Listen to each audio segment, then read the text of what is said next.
Hello दोस्तों, आज के इस लेक्चर में मैं केंद्र और राज्य के बीच संबंध के बारे में डिस्कस करने लोग देखेंगे कि केंद्र और राज्य के बीच में कैसा रिलेशन होती है ना।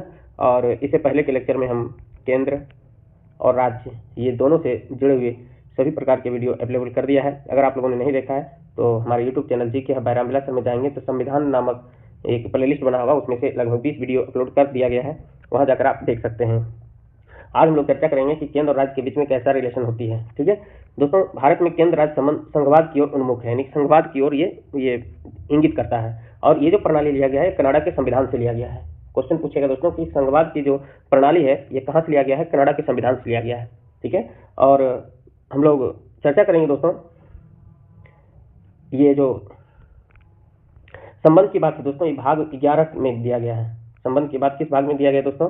तो भाग 11 में चर्चा किया गया है। ठीक है, संघवाद का मतलब समझते हैं कि संघवाद क्या होता है दोस्तों। कहता है संघवाद एक ऐसी शासन प्रणाली है जिसमें सर्वोच्च सत्ता एक केंद्रीय प्राधिकरण यानी कि केंद्र सरकार और विभिन्न घटक इकाइयों राज्य या प्रांतीय सरकारों के बीच संवैधानिक रूप से विभाजित होती है। यानी कि यहाँ पर देखेंगे कि जो सबसे प्रमुख सत्ता होता है वो केंद्र सरकार के पास होता है, और कई ऐसे घटक होते हैं जो राज्य एवं प्रांतीय सरकारों के बीच में ये डिस्ट्रीब्यूट होती है कुछ शक्तियाँ। ठीक है, तो ये जो केंद्र और राज्य के बीच में संवैधानिक रूप से जो विभाजित किए जाते हैं कुछ शक्ति, इसके बारे में हम लोग इस चर्चा करेंगे। संघवाद का मतलब होता है कि कुछ मेन शक्ति यानी कि कुछ शक्ति केंद्र सरकार के पास और कुछ शक्तियां आपका राज्य या प्रांतीय सरकारों के पास भी होती है। इसमें सरकार के 2 या अधिक स्तर होते हैं, जहां प्रत्येक स्तर अपने अपने क्षेत्रों में स्वायत्त होकर कार्य करता है, लेकिन साझा मुद्दों पर मिलकर काम भी करते हैं। जैसे आपको बताया था कि सरकार के रूप में अगर देखा जाए दोस्तों, तो ये एक हमने देखा था कि केंद्र सरकार और एक देखा है राज्य सरकार। इसके नीचे भी एक होता है जिसको हम लोग क्या कहते हैं, स्थानीय स्वशासन, है ना, या स्थानीय सरकार। वही लिखा है कि इसमें सरकार के 2 या अधिक स्तर होते हैं। तो यहाँ पर 3 स्तर हैं, केंद्र सरकार, राज्य सरकार और स्थानीय सरकार। ठीक है, जहाँ प्रत्येक स्तर पर अपने क्षेत्रों में स्वायत्त होकर कार्य करता है ना, लेकिन जब जरूरत पड़े तो साझा मुद्दे पर सब मिलकर भी ये कार्य करता है। संघवाद का ये अर्थ है। कुछ विशेषताएं संघवाद के बारे में चर्चा करते हैं दोस्तों कि संघवाद की मुख्य विशेषताएं क्या क्या है। ठीक है, इसमें दोहरी शासन होती है, इसमें केंद्र और राज्य सरकारों की शक्तियां एवं उत्तरदायित्व संविधान द्वारा निश्चित होते हैं। ठीक है, यानी कि यह एक संवैधानिक प्रावधान है। ठीक है, और संघवाद का एक विशेषता है कि वहां का लिखित संविधान होगा और न्यायपालिका स्वतंत्र होगा, किसी के प्रति वो उत्तरदायी नहीं होगा। और स्वशासन और साझा शासन आगे चर्चा करते हैं। तो ये लिखित संविधान, ये दोहरा शासन होता है। संघवाद की मुख्य विशेषता क्या क्या है? दोहरा शासन और लिखित संविधान रहता है, स्वतंत्र न्यायपालिका स्वशासन की भी व्यवस्था होती है। ठीक है, तो संघीय देशों में एक लिखित संविधान होता है जो शक्तियों का विभाजन करता है और सर्वोच्च माना जाता है। स्वतंत्र न्यायपालिका, संविधान की व्याख्या करने एवं केंद्र और राज्य के बीच विवाद सुलझाने के लिए एक स्वतंत्र न्यायपालिका भी होती है। ये संघवाद का ही विशेषता है। ठीक है, आगे हम लोग चर्चा करेंगे कभी कि एक होता है आपका एकात्मक शासन व्यवस्था। ठीक है, तो आगे चर्चा करेंगे इसके बारे में। स्वशासन एवं साझा शासन, यह कहता है यह क्षेत्रीय स्वायत्त यानी स्वशासन और राष्ट्रीय एकता साझा शासन का मिश्रण होता है जो विविधता वाले देशों में साथ रहने का तरीका प्रदान करता है। इसका उदाहरण संघवाद किस राज्य में संघवाद का उदाहरण है? तो हमारा भारत संघवाद का उदाहरण है, अमेरिका है, कनाडा है, ऑस्ट्रेलिया है और ब्राजील है। ये सब संघवाद का उदाहरण है और कई देश हैं, इसे आप ध्यान में रखेंगे। आइए दोस्तों, अब हम लोग चर्चा करते हैं कि विभाजन जो होता है ये किस किस तरीके से किया जाता है। कहता है भारतीय संविधान में विधायी, प्रशासनिक और वित्तीय शक्तियों का विभाजन केंद्र एवं राज्यों के बीच किया गया है। कौन कौन सा? यानी कानून बनाने का भी शक्ति का विभाजन है, प्रशासन किस तरह से चलाया जाए इसके लिए भी विभाजन किया गया है, वित्तीय शक्ति यानी कि फाइनेंशियल रूप से यानी कि रुपये पैसे के लिए किस तरह से शक्ति का विभाजन किया गया है, ये सब की चर्चा हमारे संविधान में किया गया है। लेकिन अगर न्यायपालिका की बात करें तो न्यायपालिका को इस विभाजन से बाहर रखा गया क्योंकि न्यायपालिका स्वतंत्र है ना, एकात्मक व्यवस्था है। आगे हम पिछले लेक्चर में ये चर्चा कर चुके हैं न्यायपालिका के अधीन। ठीक है, संविधान की एक अनुसूची दोस्तों जो 7वीं अनुसूची, इसमें शक्तियों के बंटवारा के लिए का चर्चा किया गया है। अनुसूची की अलग से वीडियो बनाया गया दोस्तों, अगर आपने नहीं देखा तो आप जाकर देख सकते हैं हमारे प्लेलिस्ट में। संविधान की 7वीं अनुसूची में शक्तियों के बंटवारे के लिए 3 सूचियां दी गई हैं। कौन कौन सी सूची है दोस्तों? संघ सूची, राज्य सूची और समवर्ती सूची। संघ सूची जो ऐसे सूची है दोस्तों जिस पर कि कानून केवल और केवल संघ सरकार अर्थात की केंद्र सरकार बना सकते हैं। अब कौन कौन सी सूचियां किसमें है ये निहित है, आगे हम लोग चर्चा करेंगे। राज्य सूची ऐसे हैं जिसमें कि कानून राज्य सरकार बना सकते हैं, लेकिन कुछ परिस्थिति में आपका केंद्र सरकार भी इस पर कानून बना सकता है। असमवर्ती सूची ऐसे विषय होते हैं दोस्तों जिसमें कि राज्य और केंद्र दोनों मिलकर बनाते हैं। ठीक है, और अगर किसी तरह से मुद्दा फंसता हो तो सर्वमान्य होगा केंद्र सरकार। आगे देखते हैं दोस्तों, कहता है इन सूचियों विषयों की संख्या वही, ये स्टेटमेंट गलत है, इसे आप ध्यान रखेंगे। ठीक है, ये चेंज किया गया विषय की संख्या को। ठीक है, कहता है भारत के संविधान में केंद्र राज्य शक्तियों का विभाजन भारत सरकार अधिनियम 1935 पर आधारित है। यानी कि ये जो अधिनियम है दोस्तों किस पर आधारित है? भारत सरकार अधिनियम 1935 पर आधारित है। आगे हम लोग एक चैप्टर को छोड़ दें शुरुआती दौर में, जिसमें कि अधिनियम पढ़ना होता है, वो बाद में हम कभी चर्चा करेंगे अधिनियम के बारे में। अभी आप ध्यान रखिएगा। अब संघ सूची यानी कि यूनियन लिस्ट में किस किस विषय को रखा जाता है, इसमें राष्ट्रीय महत्व के विषय रखा जाता है, ठीक है, संघ सूची में। और कानून बनाने का एकमात्र अधिकार किसके पास होती है, संसद के पास, अर्थात कहा जाए तो केंद्र सरकार के पास, ठीक है। तो संघ सूची पर कानून कौन बनाता है, संसद बनाता है, ठीक है। अगर हम कुल विषय की बात करें, इनके संघ सूची में कुल कितने विषय हैं दोस्तों, ये बहुत इंपॉर्टेंट फैक्ट है, इसे आप ध्यान रखेंगे। मूल रूप से जो संघ सूची में है 97 विषय थे, यानी कि मूल रूप से कितने विषय हैं, 97 विषय हैं, लेकिन वर्तमान में संघ सूची में कितने विषय हैं, 100 हैं। इसे आप ध्यान रखेंगे। संघ सूची में कुल विषय की संख्या 100 है, लेकिन मूलतः कितना था, 97 था। कौन कौन से विषय हैं दोस्तों, जो जो राष्ट्रीय महत्व का विषय होगा, इसे आप रटेंगे नहीं, आप ऐसे ही आप दिमाग लगा सकते हैं। रक्षा संबंधी विषय, ठीक है, ये संघ सूची का विषय है। विदेश मामला, युद्ध एवं अंतर्राष्ट्रीय संधि, अणुशक्ति, सीमा शुल्क, जनगणना, डाक एवं तार, प्रशासन, टेलीफोन, विदेशी व्यापार और रेल एवं वायु एवं जल परिवहन, ठीक है, ये सब जो है संघ सूची का विषय है, इसे आप ध्यान में रखिएगा। ऐसे में रेल, बैंक, ये सब जो होगा दोस्तों सब संघ सूची का विषय होगा, है ना। जल परिवहन, वायु परिवहन, विदेशी व्यापार हो जाएगा, डाक तार हो जाएगा, जनगणना हो जाएगा। ध्यान है, जनसंख्या नहीं है, जनगणना है, ठीक है। सीमा शुल्क, अणुशक्ति, युद्ध एवं अंतर्राष्ट्रीय संधि, ये सब आपका संघ सूची का विषय है। राज्य सूची की बात करें दोस्तों, जिसमें कि स्थानीय महत्व के विषय शामिल किए जाते हैं। इसमें कानून बनाने का अधिकार राज्य विधानमंडल को होता है, लेकिन कुछ विशेष परिस्थिति में भी संसद राज्य सूची पर भी कानून बना सकते हैं, संसद भी कानून बना सकती है। इसके बारे में जब हम आपको राज्यसभा पढ़ा रहे थे दोस्तों, तो वहां पर चर्चा किए थे। आर्टिकल 249 संसद को यह पावर देती है, खास करके राज्यसभा को यह पावर दिया जाता है कि अगर राज्यसभा घोषित कर दे कि कोई मुद्दा यह राज्य विषय पर कोई मुद्दा ऐसा है जो राज्य विषय पर राष्ट्रीय महत्व से संबंधित जुड़ा हुआ है, तो उस पर भी संसद को यह कानून राज्य सूची पर बनाने का अधिकार मिल जाता है, ठीक है। इसमें मूलतः 66 विषय था, लेकिन कम होकर 5 कम गया, जिसमें कि अब कितना विषय हो गया दोस्तों, 61 विषय। संघ सूची में मूल रूप से 97 था, बढ़कर कितना हो गया, 100, लेकिन ये राज्य सूची में मूलतः 66 हो गया, इसमें घट के हो गया 61, ठीक है। अब कौन कौन सी विषय है दोस्तों, इसे भी आप ध्यान में रखेंगे। तो राज्य सूची पर कौन कौन सा विषय होता है दोस्तों, लोक सेवा, है ना, पब्लिक सर्विस, कृषि, बहुत इंपॉर्टेंट, ये क्वेश्चन तो खूब पूछा जाता है। कृषि किस विषय का मुद्दा है, संघ सूची, राज्य सूची या समवर्ती सूची, तो ये बहुत इंपॉर्टेंट है। कृषि एक राज्य सूची का मुद्दा है। कारागार, जिसको हम लोग क्या कहते हैं दोस्तों, जेल कहते हैं, ये आपका राज्य सूची का मुद्दा है। भू राजस्व यानी कि भूमि टैक्स को, ये भूमि टैक्स जो है दोस्तों, ये राज्य सूची का मुद्दा है। लोक व्यवस्था, पुलिस, लोक स्वास्थ्य, स्थानीय शासन, क्रय विक्रय, सिंचाई, ये सब का राज्य सूची का मुद्दा है, इसे आप ध्यान में रखेंगे, ठीक है। आइए दोस्तों, हम लोग समवर्ती सूची यानी कि कंकरेंट लिस्ट के बारे में चर्चा करते हैं। समवर्ती सूची पर कानून दोस्तों, ये केंद्र एवं राज्य दोनों के विषय शामिल होते हैं, और इस पर कानून संसद और राज्य दोनों बना सकता है, यानी संसद भी बना सकता है, राज्य के विधानमंडल भी इस पर कानून बना सकता है। समवर्ती सूची में कितने विषय हैं दोस्तों, तो समवर्ती सूची में वर्तमान में 52 विषय है। कितना विषय दोस्तों, 52 विषय है। और मूल रूप से कितने विषय थे, तो 47 यानी कि 47 विषय थे।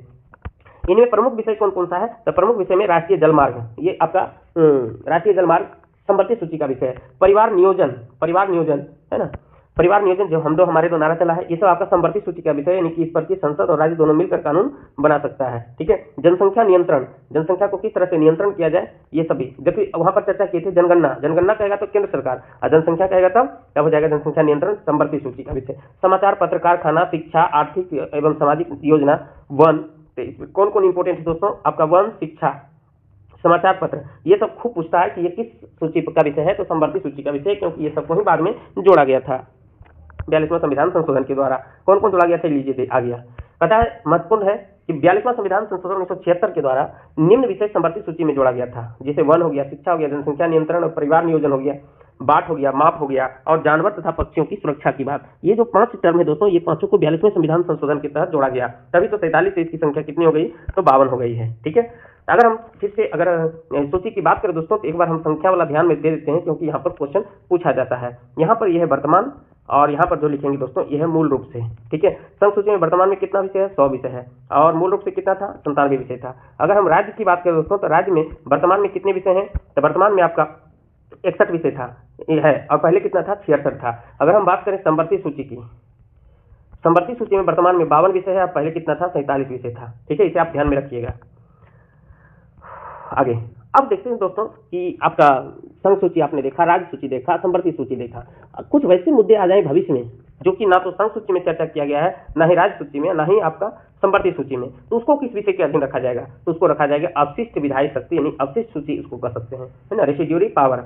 तो अवशिष्ट शक्ति होता है वो जो विषय संघ सूची, राज्य सूची या संवर्धित सूची में शामिल नहीं है उन पर कानून बनाने का अधिकार केवल संसद को होता है। ये कहता है अनुच्छेद 248, मोस्ट इंपोर्टेंट है। क्वेश्चन पूछेगा कि संविधान में अवशिष्ट शक्ति का प्रावधान किस अनुच्छेद में किया गया है, तो 248 में किया गया है। इसमें कहा कि जो विषय ना तो संघ सूची में आता है, ना राज्य सूची में, ना संवर्धित सूची में, तो वो जो है अवशिष्ट शक्ति कहलाता है। अवशिष्ट शक्ति पर कानून बनाने का अधिकार केवल और केवल संसद को है। आप इसको इस तरह से समझ सकते हैं दोस्तों कि जब हमारा संविधान लागू हो रहा था या बन रहा था 1950 के आसपास में, ठीक है, तो उस समय अगर हम बात करें तो उस समय की आपका आर्टिफिशियल इंटेलिजेंस से संबंधित कोई मुद्दा सामने नहीं था, लेकिन वर्तमान में एआई का तो मुद्दा आ चुका है।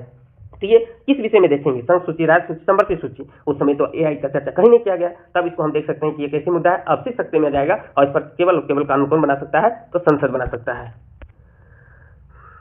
वही यहाँ पर लिखा गया, थोड़ा सा विश्लेषण करते हुए कि सूचियों की प्रविष्टियों से संबंधित महत्वपूर्ण तक। संघ सूची अंतिम प्रविष्टि 97 है, लेकिन कुल प्रविष्टि 100 है। जोड़ा गया था ये 3 गो, ये फालतू लिखा गया है, ठीक है, 3 जोड़ा गया, 2 के को 92 को इतना ध्यान में नहीं रखने का है।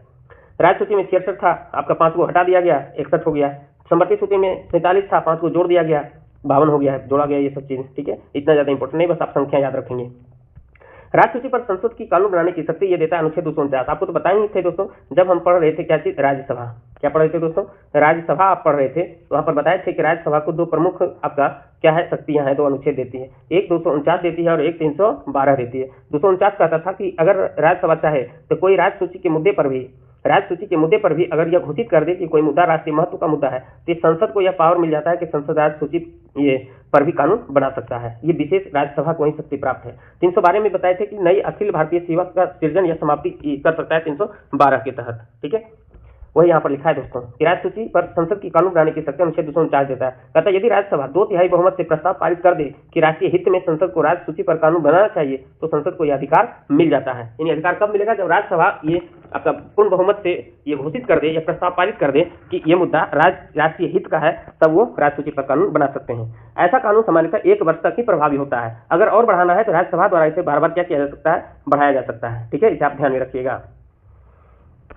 अब जानते हैं राष्ट्रीय आपातकाल एवं राष्ट्रपति शासन क्या होता है, ठीक है। कहता है संसद को राज्य सूची पर कानून बनाने का अधिकार मिल जाता है। एक तो आपने देखा कि राज्य सूची पर कानून बनाने का अधिकार कौन दे रहा था, तो राज्यसभा दे रहा था। कौन दे रहा था दोस्तों, राज्यसभा दे रहा था। दूसरा कहता है दोस्तों कि जब राज्य में राष्ट्रीय आपात एवं राष्ट्रपति शासन लगा हो, तब भी केंद्र सरकार यानी संसद को यह शक्ति प्राप्त हो जाती है कि वह राज्य सूची पर कानून बना सकता है। राज्यों की सहमति से भी संसद राज्य सूची पर कानून बना सकता है। यानी कि एक तरह से देखा जाए दोस्तों तो केंद्र को ये अधिक केंद्र की ओर झुकाव देखने को मिलता है। इससे केंद्र तो अपना संघ सूची पर कानून बनाएगा ही, ठीक है। इसके अलावा केंद्र कहने का मतलब हुआ दोस्तों संसद, ठीक है, संघ सूची पर तो बनाएगा ही, संघ सूची पर राज्य का कोई आधिपत्य नहीं है। लेकिन अगर राज्य सूची पर की बात करें तो राज्य सूची को 3 अवसर देता है आपका केंद्र सरकार को कानून बनाने का। कौन कौन अवसर देता है, एक तो 249 दे देता है जो कि राज्यसभा सिफारिश करता है, तो फिर से राज्य सूची पर कानून बनाने का अधिकार संसद को मिल जाती है। दूसरा कहता है कि अगर राष्ट्रीय आपात लगा हो या राष्ट्रपति शासन लगा हो, तब भी राज्य सूची पर केंद्र सरकार कानून बना सकती है। और तीसरा कहता है कि अगर राज्य ही चाहे, राज्य विधानमंडल ही चाहे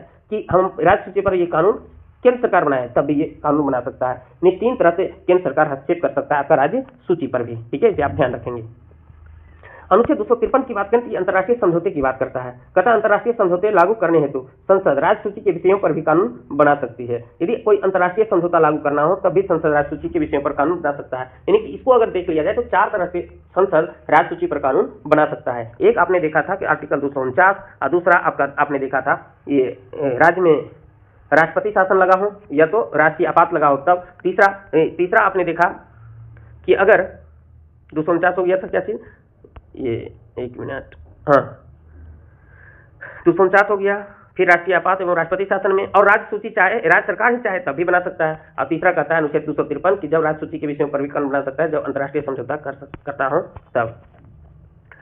संघ के प्रमुख राजस्व स्रोत, अब हम लोग देखते हैं कि संघ सरकार को यानी कि केंद्र सरकार को कहां से आपका रुपया पैसा प्राप्त होती है। इसका जो साधन है दोस्तों, इसमें टैक्स है, ठीक है। कौन कौन सा टैक्स है, निगम कर है, सीमा शुल्क है, निर्यात शुल्क है, कृषि भूमि को छोड़कर अन्य संपत्ति पर संपदा शुल्क है, ठीक है। यानी जितने भी शुल्क होते हैं कृषि भूमि को छोड़कर, यानी कृषि भूमि का टैक्स किसका है, ये राज्य सरकार का। आगे चर्चा करेंगे कि राज्य का क्या क्या ये राजस्व स्रोत है, यानी कि इनकम का क्या क्या जरिया है। तो निगम टैक्स ले सकता है केंद्र सरकार, सीमा शुल्क लेते हैं, निर्यात शुल्क लेते हैं, और भूमि को छोड़कर जितने भी संपत्ति संपदा होता है उसका शुल्क लगता है। विदेशी ऋण की बात करती है, विदेशी ऋण आपका रेल, रेल से जितने इनकम होते हैं सब संघ सरकार को मिलता है, आरबीआई के द्वारा, शेयर बाजार के द्वारा, सब किसके किसके पास मिलता है, ये संघ सरकार को मिलता है। ठीक है, आगे चर्चा अगर हम करें दोस्तों कि राज्य की क्या क्या प्रमुख राजस्व स्रोत है, तो व्यक्ति के करने की जो आदमी टैक्स चुकाता है ये राज्य सरकार का ही ये आमदनी होती है। कृषि भूमि पर कर ये राज्य सरकार, लेकिन कृषि के अलावा जितनी भी संपत्ति है उस पर टैक्स आपका संघ सरकार लेती है। अगर संपदा शुल्क ये सब कहाँ जाएगा, राज्य सरकार। भूमि एवं भवनों पर कर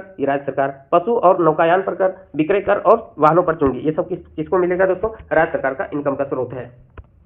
केंद्र एवं राज्यों के मध्य विवाद सुलझाने हेतु गठित आयोग, यानी केंद्र एवं राज्य के बीच में कुछ विवाद अगर हो जाती है तो उसको सुलझाने के लिए कुछ आयोग बनाया गया है। तो वही कहता है दोस्तों कि केंद्र एवं राज्य के मध्य विवाद को सुलझाने हेतु मुख्यतः 4 आयोग गठित किए गए हैं। प्रशासनिक आयोग, राजमन्नार आयोग, भगवान सहाय समिति आयोग और सरकारी आयोग। प्रशासनिक आयोग तो दोस्तों 1966 में गठन किया गया था। राजमन्नार आयोग की बात करें तो 1969 में गठन किया गया था और भगवान सहाय की 1971 में गठन किया गया था। ठीक है, ये इसलिए यहाँ पर नोट नहीं कर पाए हैं तो आप इसे आप अभी लिख सकते हैं। सरकारी आयोग की बात करें तो सरकारी आयोग का विस्तृत चर्चा किया गया है कि सरकारी आयोग का गठन 1983 ईस्वी में किया गया था। तो केंद्र सरकार ने उच्चतम न्यायालय के सेवानिवृत्त न्यायाधीश यानी कि सुप्रीम कोर्ट के रिटायर्ड न्यायाधीश RS सरकारिया की अध्यक्षता में केंद्र राज्य संबंधों पर 3 सदस्यीय आयोग का गठन किया गया था। पहला तो क्वेश्चन पूछेगा दोस्तों कि सरकारी आयोग का गठन कब किया गया था, तो 1983 में किया गया था। कितने सदस्यीय आयोग था, 3 सदस्यीय आयोग था। किसके लिए था, तो केंद्र राज्य संबंध के लिए था।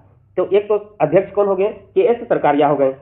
2 अन्य सदस्य कौन है, V शिवरामन और MR सेन हो गए। ठीक है, आयोग को निर्देश दिया गया कि वह केंद्र एवं राज्य सरकार के बीच सभी व्यवस्थाओं और कार्य पद्धतियों का क्या करें, परीक्षण करें, है ना। यानी कि जितने भी कार्य पद्धति सभी को ये फिर से परीक्षण करें और उचित परिवर्तन एवं प्रमाणिक सिफारिशें प्रस्तुत करें। यानी कि जो उचित हो परिवर्तन वो परिवर्तन करें और प्रमाणिक सिफारिश भी प्रस्तुत करें। ये कौन कर रहे हैं, सरकारिया आयोग के रिपोर्ट कर रहा है। ठीक है, इसे कार्य पूरा करने के लिए 1 वर्ष का समय दिया गया था, लेकिन इसका कार्यकाल 4 बार बढ़ाना पड़ा, है ना। यानी कि गठन हुआ था कब दोस्तों, 1983 में।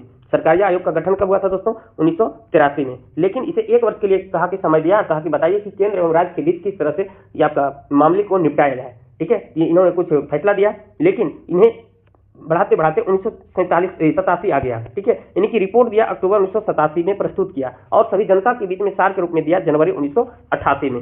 ठीक है, इसे आप ध्यान में रखेंगे। तीनों क्वेश्चन पूछता है दोस्तों। क्वेश्चन पूछेगा सरकारी आयोग का गठन कब किया गया था, तो 1983 में। रिपोर्ट कब आया, 1987 में। रिपोर्ट को कब पूरे जनता के बीच में सार आया यानी कि प्रदर्शित किया गया, पब्लिक किया गया, तो 1988 को। ठीक है, ध्यान रखिएगा। आयोग ने केंद्र राज्य संबंधों के सुधार हेतु 247 सिफारिशें की थी। ठीक है, ये ध्यान रखिएगा। अब जानते हैं दूसरे आयोग, पुंछी आयोग। पुंछी आयोग का भी संबंध किससे दोस्तों, केंद्र एवं राज्य के बीच संबंध किस तरह से सरल हो उसके लिए पुंछी आयोग का गठन किया गया था। पुंछी आयोग का गठन अप्रैल 2007 में किया गया था।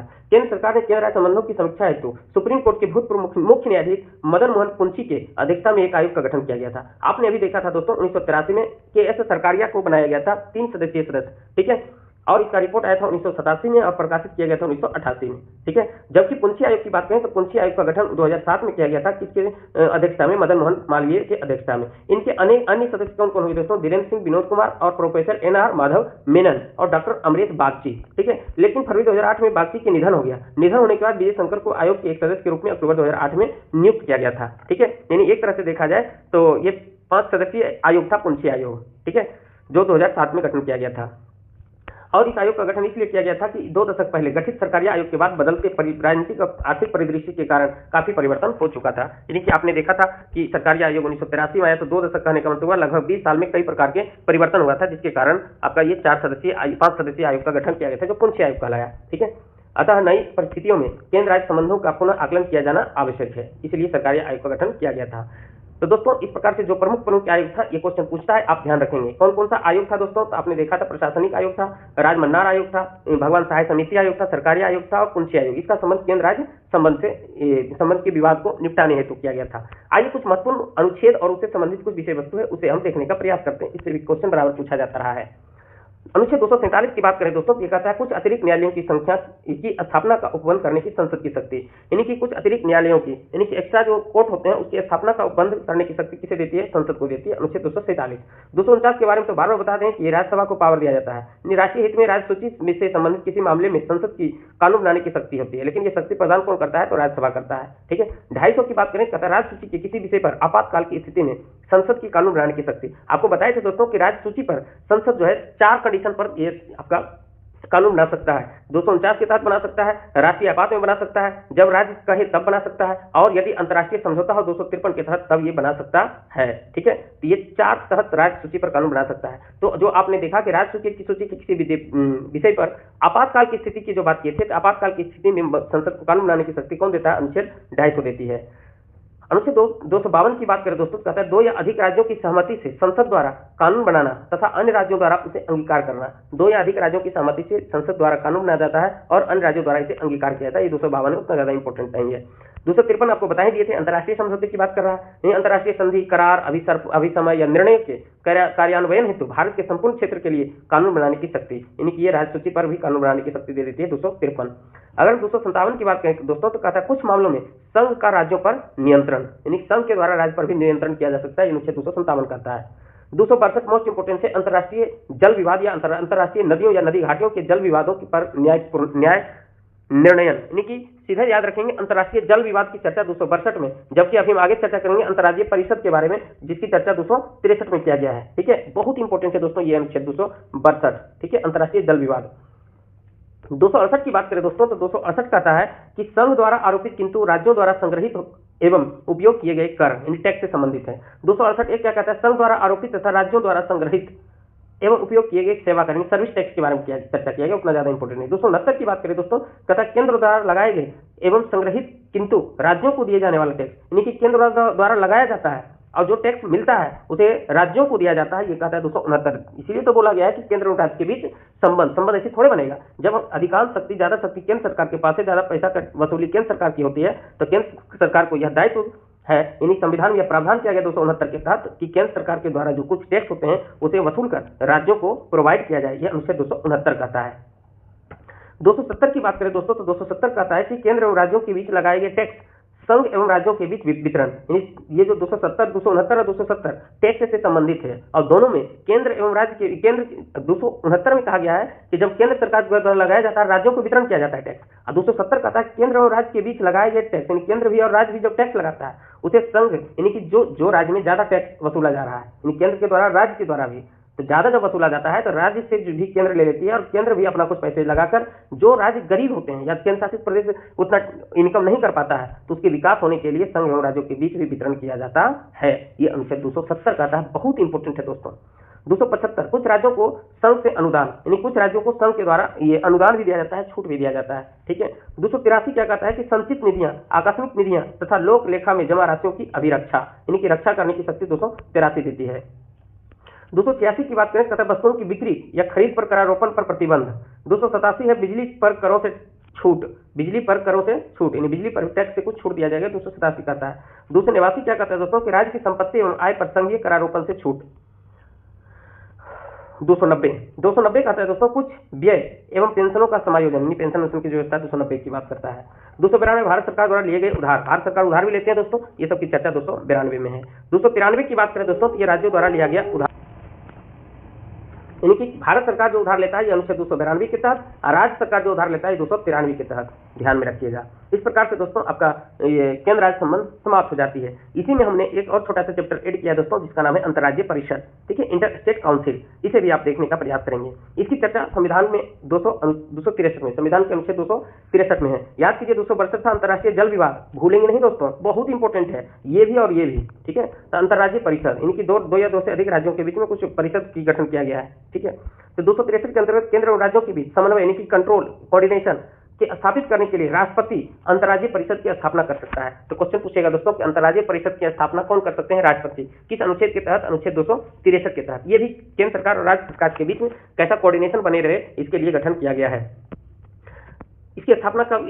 263 के तहत इसकी स्थापना पहली बार जून 1990 में किया गया था, लेकिन पहली बार बैठक हुई 10 अक्टूबर 1990 को। इसे आप ध्यान में रखिएगा। इसके कौन कौन से सदस्य होते हैं दोस्तों? कहता है इसमें निम्न सदस्य होते हैं, प्रधानमंत्री होते हैं, और प्रधानमंत्री द्वारा 6 कैबिनेट स्तर की मंत्री होते हैं जो मनोनीत किया जाता है ना।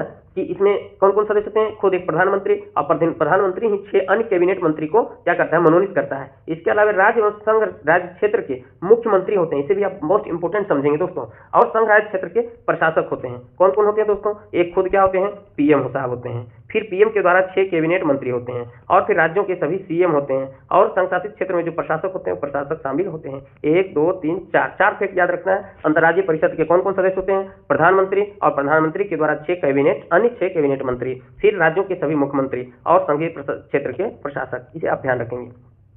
बैठक की अगर बात करें दोस्तों, कहता है वर्ष में 3 बार बैठक होती है। अंतर्राज्यीय परिषद की कितनी बार बैठक होती है दोस्तों, 3 बार बैठक होती है, जिसकी अध्यक्षता सामान्य रूप से कौन करते हैं, प्रधानमंत्री करते हैं। अगर प्रधानमंत्री अनुपस्थित हो तब प्रधानमंत्री के द्वारा नियुक्त कोई भी कैबिनेट मंत्री जो 6 सदस्य था वो अध्यक्षता करते हैं, ठीक है। और केंद्र और राज्य के बीच में जितना कम से कम आपका विवाद हो उतना अच्छा रहता है। कोरम की बात करें तो कोरम में सब में ये लागू होता है दोस्तों कि बैठक के लिए कम से कम 10 सदस्यों की उपस्थिति अनिवार्य है।